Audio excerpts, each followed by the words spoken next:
I can hear them calling on my phone tonight. Hello.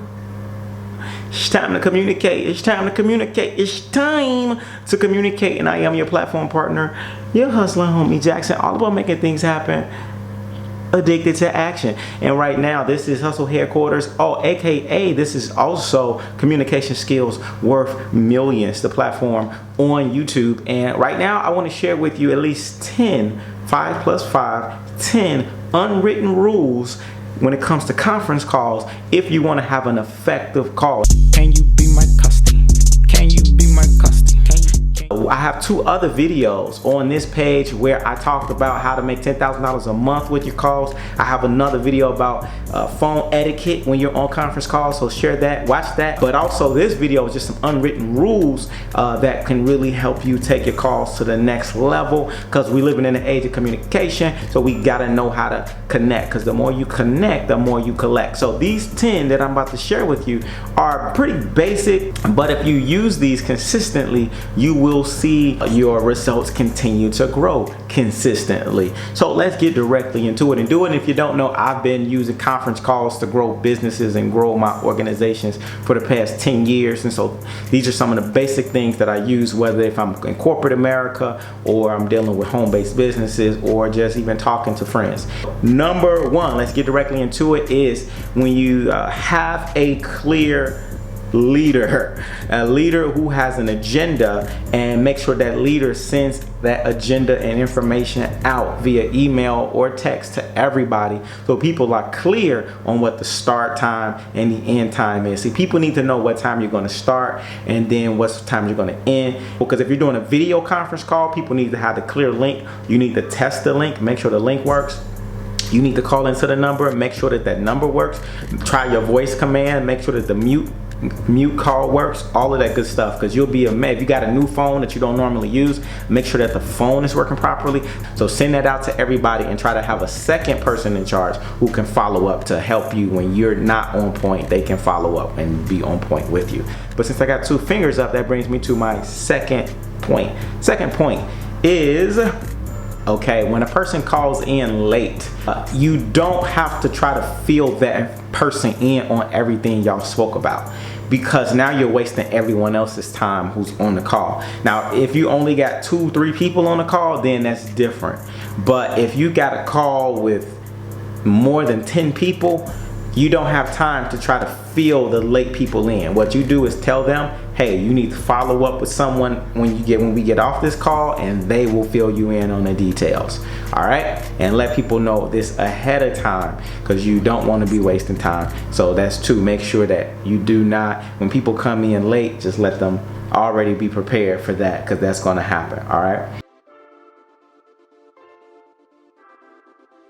So when it comes to how many people you should invite to the call, this is number 3, is I would say keep it to as few people as possible. Keep it to the leaders. Everyone doesn't have to be on the call, right? There's different types of calls. You got sales calls, you have leadership training calls, you have informative calls, but you want to keep it to as minimum people as possible, so that way you can actually be effective with moving forward, because sometimes it could be more distracting with more people, and to make good decisions you don't need a lot of people to make decisions. In fact, we just need the most important people. So know who are the different leaders, the different departments that you need, and this is why you want to have that agenda, so you can clearly make sure that the people who need to be there can be there, and if they have people that work underneath them, they can just get filled in by the leader. So very first, this is number 4. If this is a new group of people that you don't normally talk to, you might want to consider doing a video conference. A video conference is good because you don't know if these people are like paying attention a lot, and you guys have to build rapport and build trust, and it's easier to do that if you can look at each other and see each other in video.